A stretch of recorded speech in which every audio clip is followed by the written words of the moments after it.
The economy is actually sicker now than it was before COVID.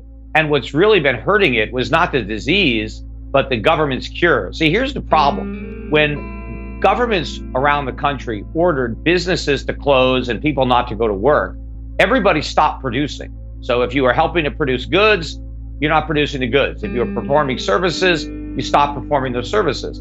Now, if people aren't productive, well, they need to reduce their consumption because you can't consume stuff that's not produced. But the government didn't want people to stop spending, even though it ordered them to stop working. So what happened was the Federal Reserve just printed up all this money and gave it to businesses, for the PPP program, gave it to workers and extended unemployment benefits, sent out all the stimulus money.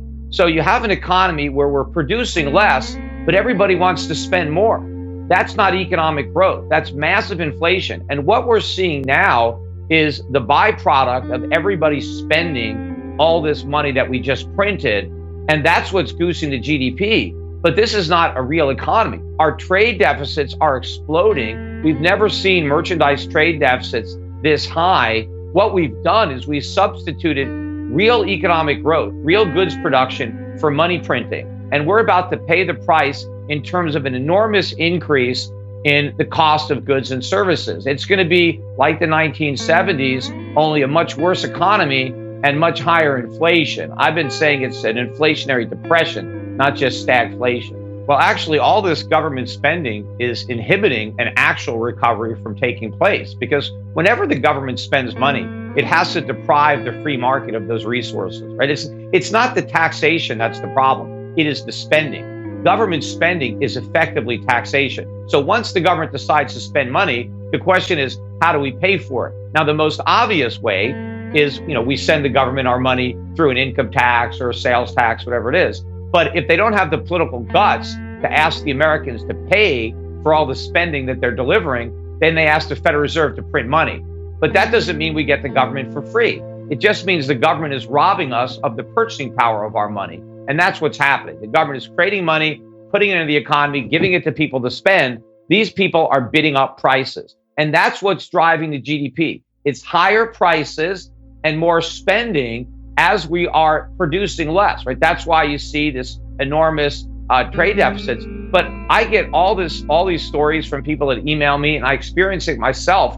There is a widespread shortage of stuff. Before we continue, help us by smashing that YouTube like button and subscribe now to this channel. This shows the algorithm that you value the information, and it helps us spread this message. Sharing is caring. Please like and subscribe now. Thank you. And now let's continue.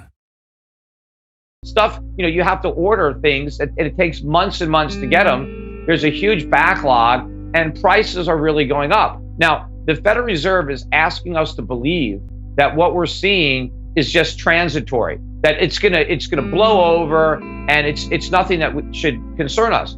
But this is exactly what the Federal Reserve said in 2005, 2006 about subprime. They told us, ignore what's happening in the subprime mortgage market. It's contained. It's not going to be a problem for the mortgage market. It's not a problem for housing. It's not a problem for the economy. Just ignore it. It's no big deal. Well, the Federal Reserve was completely wrong about the subprime market being contained. They're now just as wrong, if not more so, about inflation being transitory. We are at the beginning of a huge escalation in the cost of living. And they are throwing gasoline on the fire right now by continuing to spend more money paid for by the printing press. Even though they're talking about raising taxes on the rich, the amount of revenue that those higher taxes are actually going to raise is going to pale in comparison to the money that they want to spend. And that particular type of taxation that's targeted at the rich, what ends up happening is the rich don't spend less, they invest less. And investing is what drives economic growth, because investments is what creates, productivity, businesses, jobs. That doesn't come from what rich people spend. It comes from what rich people don't spend. But if the government takes that money, instead, it depresses the economy. So we're going to depress the economy at the same time we're printing up a bunch of money. And the government has created such a perverse incentive.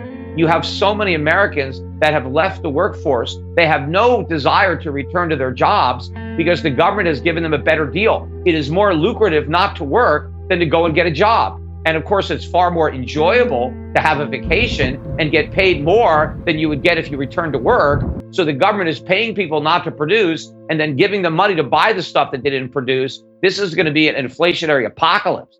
What to do in such a situation? Inform yourself and keep your financial education strong. We from the Compact Group offer our loyal subscribers a free educational portal with first-hand monetary, financial, and economic knowledge. Enter our invite-only Insider Club by clicking the link below. You will get access to first-class information far earlier than the rest. We have prepared a special deal for all our members where you can access a giant pool of Robert Kiyosaki's financial wisdom for just $1. To find out more, simply click the link below and join our Insider Club absolutely free. But there is more you can and should do. Build up several streams of income. More and more people realize that they have to take their future in their own hands, but they don't know how and where to start. We from Compact offer our Insider Club members unique opportunities. Strengthen your financial muscle and get the edge.